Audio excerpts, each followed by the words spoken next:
Halo, aku Nersa. Kali ini Nersa akan membahas tentang apa itu eliminasi. Sebelumnya, sudah ada yang tahu belum apa itu eliminasi? Jika belum, Nersa akan menjelaskan tentang apa itu eliminasi. Eliminasi adalah proses pembuangan sisa makanan dari tubuh berupa urin atau feses. Eliminasi dibagi menjadi dua. Yang pertama, ada feses yang biasa kita kenal dengan BAB, dan yang kedua, ada urin yang biasa kita kenal dengan BAK. Yang pertama, ada eliminasi BAB.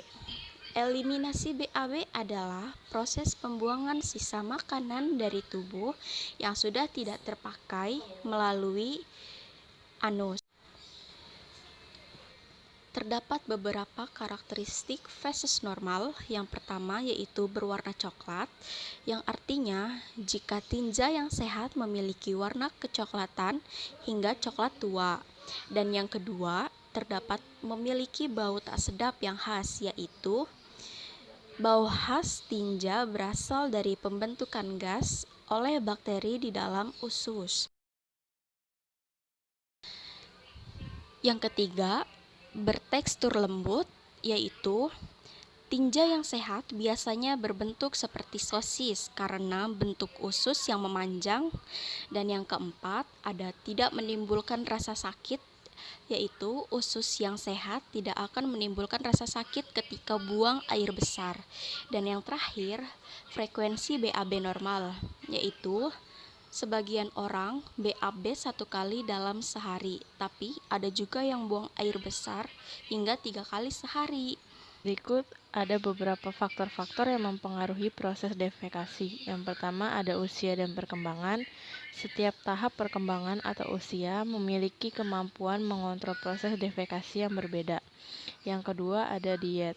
Diet atau pola jenis makanan yang dikonsumsi dapat mempengaruhi proses defekasi. Yang ketiga ada asupan cairan. Pemasukan cairan yang kurang dalam tubuh membuat defekasi menjadi keras. Oleh karena itu, proses absorpsi air yang kurang. Yang keempat ada aktivitas fisik. Aktivitas dapat mempengaruhi proses defekasi karena melalui aktivitas tonus otot abdomen, pelvis, dan diafragma. Selanjutnya ada faktor-faktor yang mempengaruhi proses defekasi. Yang pertama ada faktor psikologis, yaitu keadaan emosional seseorang yang mempengaruhi proses defekasi. Yang kedua ada pengobatan. Pengobatan dapat mempengaruhi proses defekasi seperti penggunaan obat-obat laksatif atau antasida yang terlalu sering. Yang ketiga ada gaya hidup. Kebiasaan atau gaya hidup dapat mempengaruhi proses defekasi. Yang keempat ada posisi selama defekasi. Posisi saat defekasi dapat menentukan keberhasilan dalam mengeluarkan feses. Yang kelima ada penyakit. Penyakit dapat mempengaruhi proses defekasi. Biasanya penyakit tersebut berhubungan langsung dengan sistem pencernaan. Yang keenam ada nyeri. Adanya nyeri dapat mempengaruhi kemampuan atau keinginan untuk berdefekasi seperti nyeri pada kasus hemoroid dan episiotomi. Yang terakhir ada kehamilan, di mana pada ibu hamil trimester ketiga sering kali menimbulkan konstipasi karena kehamilan menekan rektum.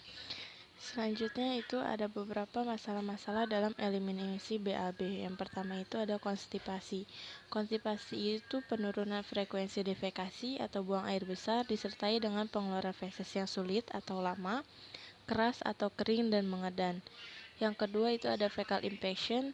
Infection fekal adalah suatu massa atau kumpulan feses yang mengeras. Yang ketiga ada diare. Diare itu buang air besar yang sering dengan cairan dan feses yang tidak berbentuk. Yang keempat itu ada inkontensitas fekal.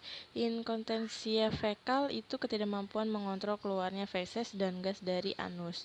Yang kelima itu ada hemoroid. Hemoroid atau wasir adalah adanya pelebaran pembuluh darah vena di anus yang dapat terjadi secara internal dan eksternal.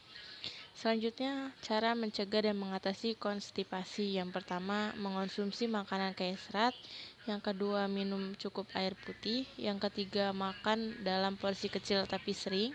Yang keempat, batasi konsumsi makanan dan obat-obatan yang dapat menyebabkan konstipasi. Yang kelima, olahraga secara teratur. Cara mencegah dan mengatasi diare. Upaya yang dilakukan oleh masyarakat untuk mencegah berlangsungnya penyebaran penyakit diare adalah dengan memasang penghambat pada lintasan penyebaran kuman penyebabnya. Di bawah ini diberikan 3 perilaku terpenting yang bisa menurunkan dengan cepat jumlah kasus kejangkitan penyakit diare. A. Pembuangan tinja di tempat yang aman, terutama yang berasal dari penderita diare, baik penderita bayi, anak, ataupun dewasa. B. Cuci tangan setelah buang air besar, setelah membersihkan kotoran bayi, sebelum makan, menyuapin, dan menyiapkan makanan. C. Menjaga agar air minum terbebas dari pencemaran, baik di rumah maupun di sumbernya. Cara mencegah dan mengatasi hemoroid. Hindari mengejan terlalu kuat saat BAB. 2. Mencegah konstipasi atau sembelit dengan banyak mengonsumsi makanan yang kaya serat. 3. Segera ke belakang jika niat BAB muncul. Jangan menunda sebelum feses menjadi keras. 4. Makan sayur dan buah yang cukup banyak. 5. Kurangin konsumsi cabai dan makanan pedas. 6. Tidur cukup. Makanan pelancar BAB. Yang pertama itu ada sayuran hijau. Sayuran ini bisa jadi pilihan makanan pelancar BAB sehingga pemangsaan tinja bisa berkurang. Yang kedua itu ada kacang-kacangan. 1 cangkir kacang setara dengan 10 gram serat yang mendukung gerakan usus menjadi lancar. Yang ketiga itu ada apel dan pir.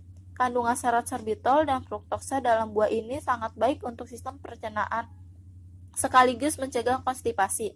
Yang keempat itu ada yogurt. Bakteri yang ikut serta dalam proses pembuatan yogurt dari susu sangat baik untuk sistem pencernaan. Nah, yang terakhir itu ada oatmeal. Tak hanya membuat lebih kenyang dan kaya serat, bonusnya adalah menurunkan kadar kolesterol jahat serta memberi asupan protein, kalsium, dan zat besi. Cara menjaga pencernaan tetap lancar. Yang pertama itu makan secukupnya, perlahan dan teratur. Jangan makan dengan terburu-buru. Yang kedua itu ada berolahraga teratur, latihan kardiovaskular secara teratur. Yang ketiga itu ada tidur cukup. Tidak cukup tidur akan membuat Anda rentan terhadap gangguan pencernaan. Karena pembahasan tentang eliminasi buang air besar atau BAB telah selesai, selanjutnya Mersa akan menjelaskan tentang eliminasi buang air kecil atau BAK. Eliminasi buang air kecil atau BAK adalah proses pengeluaran sisa metabolisme tubuh yang berupa urin melalui saluran kencing atau proses pengosongan kandung kemih bila kandung kemih terisi. Sistem tubuh yang berperan dalam terjadinya proses eliminasi urin yaitu ginjal, ureter, kandung kemih, dan uretra. Urin memiliki karakteristik normalnya tersendiri, yaitu memiliki warna kekuningan atau bening, memiliki bau yang sedikit aromatik, memiliki pH 4,5 sampai 7,5, memiliki BD atau biomedical data 1,010 sampai 1,025 dengan jumlah urin yang dikeluarkan per harinya yaitu 1.200 sampai 1.500 ml per hari dengan konsistensi yang sangat cair atau encer dengan keadaan urin yang terbebas dari mikroorganisme atau steril. Ada beberapa faktor yang mempengaruhi proses berkemih. Yang pertama, respon keinginan awal untuk berkemih. Seperti kebiasaan mengabaikan keinginan untuk berkemih dapat menyebabkan urin banyak bertahan dalam urinaria. Yang kedua, pertumbuhan dan perkembangan, di mana jumlah urin yang dikeluarkan dapat dipengaruhi oleh usia dan berat badan seseorang. Yang ketiga, asupan cairan dan makanan. Seperti kebiasaan mengonsumsi jenis makanan atau minuman tertentu dapat menyebabkan peningkatan pengeluaran urin.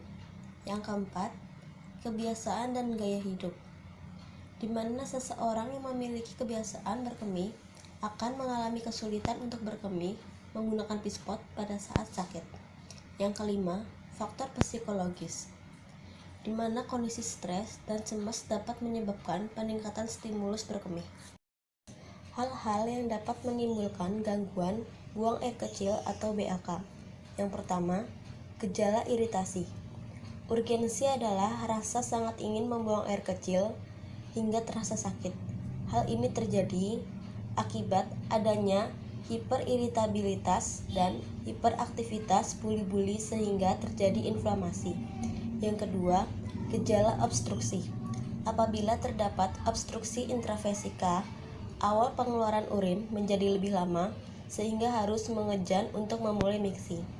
Yang ketiga, inkontinensia urin.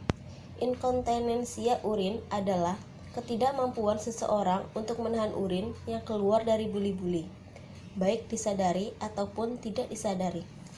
Yang keempat, hematuria. Hematuria adalah didapatkannya darah atau sel darah merah di dalam urin. Yang kelima, pneumaturia. Pneumaturia adalah berkemih yang bercampur dengan udara. Yang keenam, hematospermia. Hematospermia atau hemospermia adalah adanya darah di dalam ejakulat. Biasanya ditemukan pada klien dengan usia 30-40 tahun. Masalah-masalah dalam eliminasi BAK. Yang pertama itu ada inkonsistensia urin. Inkonsistensia urin adalah kondisi ketika dorongan berkemih tidak mampu dikontrol oleh sekreter eksternal, sifatnya bisa menyeluruh konsistensia komplit atau sebagian konsistensia parsial. Yang kedua itu ada retensi urin. Retensi urin adalah kondisi tertahannya urin di kandung kemih. Yang ketiga itu ada uniresis, mengompol. Uniresis adalah peristiwa berkemih yang tidak disadari pada anak yang usianya melampaui batas usia normal. Kontrol kandungan kemih seharusnya tercapai. Uniresis lebih banyak terjadi pada anak di malam hari. Uniresis nocturnal. Yang keempat itu ada sering berkemih. Sefrekuensi berkemih tanpa disertai peningkatan asupan cairan. Kondisi ini biasanya terjadi pada wanita hamil, tekanan rahim yang pada kandung kemih, kondisi stres dan infeksi saluran kemih.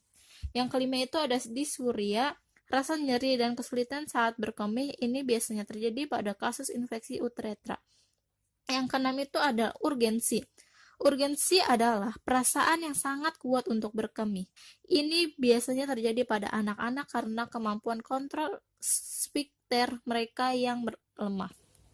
Cara mencegah masalah eliminasi urin. Yang pertama itu ada berolahraga secara rutin, mengatasi konsumsi minuman kafein dan beralkohol, mengkonsumsi makanan tinggi kalium seperti pisang dan tomat, mengkonsumsi makanan yang mengandung vitamin B6, menghindari makanan dengan kandungan garam tinggi. Cara mengatasi masalah eliminasi urin.